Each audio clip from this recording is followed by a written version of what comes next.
What is up, Facebook? All right, I'm back. So I took a little hiatus for a while on live videos. Not for any real reason. I was just kind of like in my zone, doing my thing, and now I feel like it's time to be back on. So here I am. I really didn't have planned to go live today, but I was outside. So we're in Denver. For all of you in Denver, give me a shout out. It's snowing like a lot. Not a lot, but for Colorado anymore, a lot. Like when I was a kid, this would have been a lot of snow, but for right now, it seems like a lot of snow. It's been coming down pretty steady since like 8 o'clock. I keep looking out the window, sorry. And I went out to shovel. I am genuinely one of those people. A, I love snow, and B, I love shoveling. Like there's just, to me, there's something about snow that's just peaceful, right? Like when you're outside in the snow, it's just peaceful. It seems quieter, it seems calmer. It just seems, for me, it's more connected to nature, more connected to the universe. Like it just seems quiet. So I was outside shoveling, and when I started shoveling, it was kind of cloudy and kind of dreary, and by the time I got done, the sun had come out, and it really got me thinking about like the part of life that I think people sometimes forget is the idea of contrast.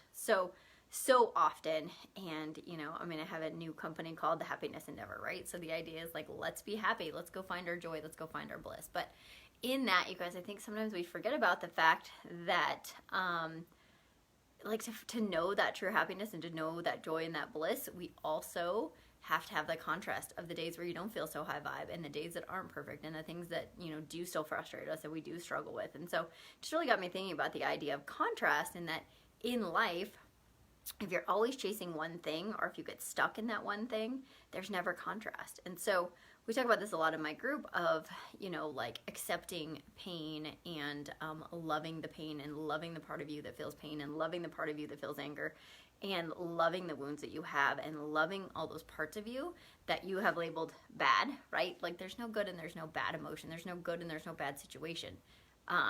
It's what you take from them, and it's how you react to them. So can you love yourself in the contrast? Can you love the parts of you that you're trying to change? Can you accept where you're at? Like we're talking also about intention setting, and it's like, can you accept, you have to accept where you're at. You don't have to not want to change. You don't want to have to move forward. But if you can't accept where you are, then it's really challenging to move forward, to see where you want to go. Because if you don't accept where you are, and that has you all like negatively emotionally charged, you can't move forward because you haven't accepted where you're at. And again, accepting where you're at doesn't mean being okay with it. Like you can hate your body, you can hate your financial situation, but you have to accept where it is, and you have to be honest about it, and then you get to move through it. And it's the same thing.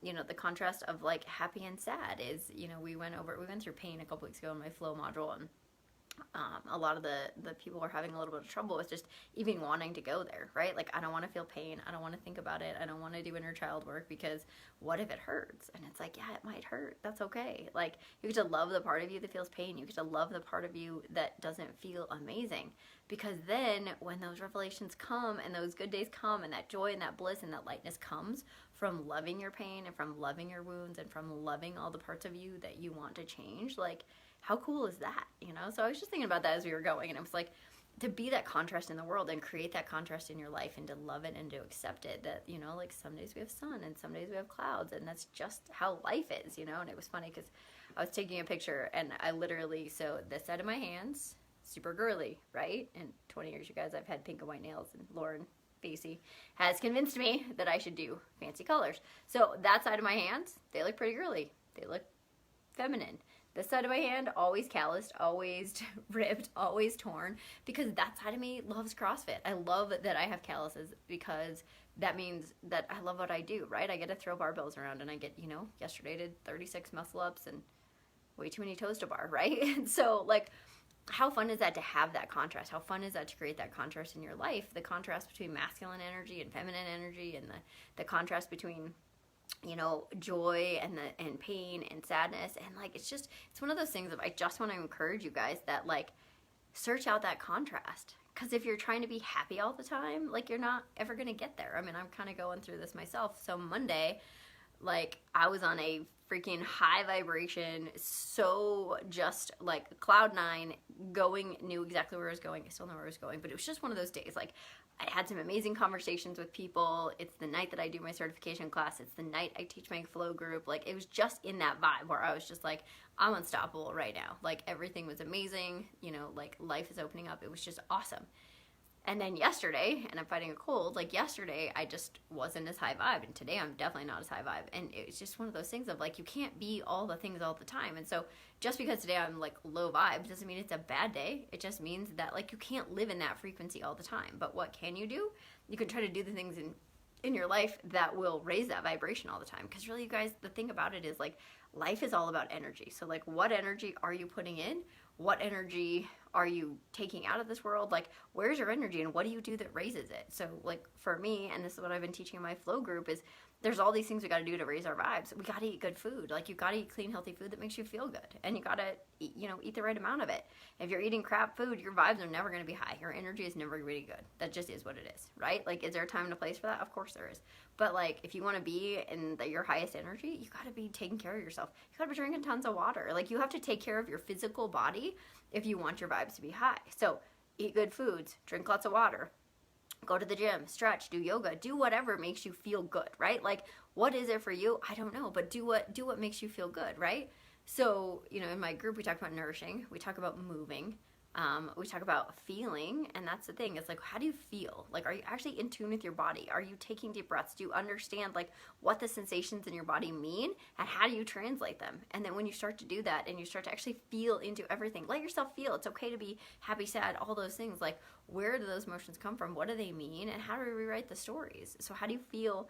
And then where's your focus? And so focus is really the hey Kelly, the mindset piece, right? But it's not mindset. It's like, to me, I think mindset is kind of it's not a varsity, but what it is mindset is your connection from your body and the sensations that your body gives you into the stories that your brain is telling you. And so for me, focus is how do we change those feedback loops, right? So if you've had that feeling of butterflies in your chest and you think it's anxiety, maybe it's excitement. And that's what focus is we get to shift those stories, we get to shift those underlying beliefs, and then we get to decide, what does that sensation actually feel like? We've been doing that. Brandon and I have been doing some breath work post-workout. I'm all over the place for you guys right now, but I'm just going to talk about it.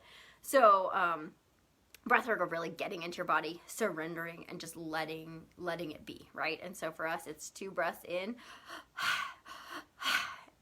and I do it like in a meditation setting, just in a quiet room, and it's really hard for me to get there. Like I have to, it takes a while. It takes me like freaking out and whatever, and finally I'll surrender to it and I'll get into that connection with my unconscious. I've been doing it post-workout, and like I do it mostly when I'm alone because people are in the gym, y'all think I'm dying. But I've been surrendering. I've been doing that post-workout, and because I'm already surrendered, I'm already breathless, I'm already gone there. I can lay there and I can spend 5 minutes breathing like that, and it gets me into this complete like surrender to my body. It gets me completely connected to my body. What's been crazy is that I'll find that my breath will naturally slow. Even when I'm doing the in and out, my breath will naturally slow, but my heart rate will still be going crazy, but my body is in complete calm, like total calm.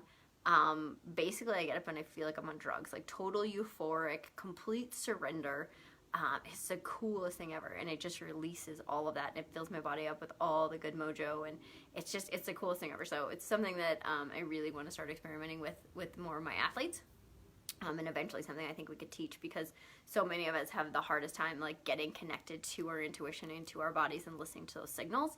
So if we can get into a point where we're surrendered, it's so many of you on here are athletes or coaches, like it's another thing of that emotionality of an athlete. Like, what does anxiety feel like before you're competing? Well, what if we turn that into excitement? And what if we learned to change those sensations through breath work? So anyway, that's totally off what I was going to talk about. But anyway, so that's kind of what I've got going on. Just so much stuff going on with flow and with, with just shifting how the world works, and shifting how we change, how we think about ourselves and how we see ourselves, and just, learning to lean in and to surrender and really just find that worth that you have, and doing that, like, you have to have contrast, and you have to, I talked about yesterday, like, you have to give up control, and you have to lean into certainty, and you have to do all those things. But just finding these shifts has been so monumental for me, and the women that I'm working with, and the couple guys right now.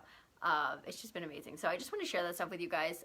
It lights me up beyond belief. It is totally my calling and my passion, and I can't wait to explore that more with all of you guys, and just see where it goes. So the next one is going to launch in June. So if you guys have been thinking about Flow, just set the date yesterday. So we're going to go for 6 months. It's going to be a 6-month program. We're going to go from June to November. So keep your eyes out for more that's coming. Veronica, I love you. I got my jacket and I love it. Yeah, so just hang in there, you guys. Lean into the contrast. Give yourself props. Be aware of what's going on and just love yourself. All right, guys, enjoy the snow. I'll see you guys later.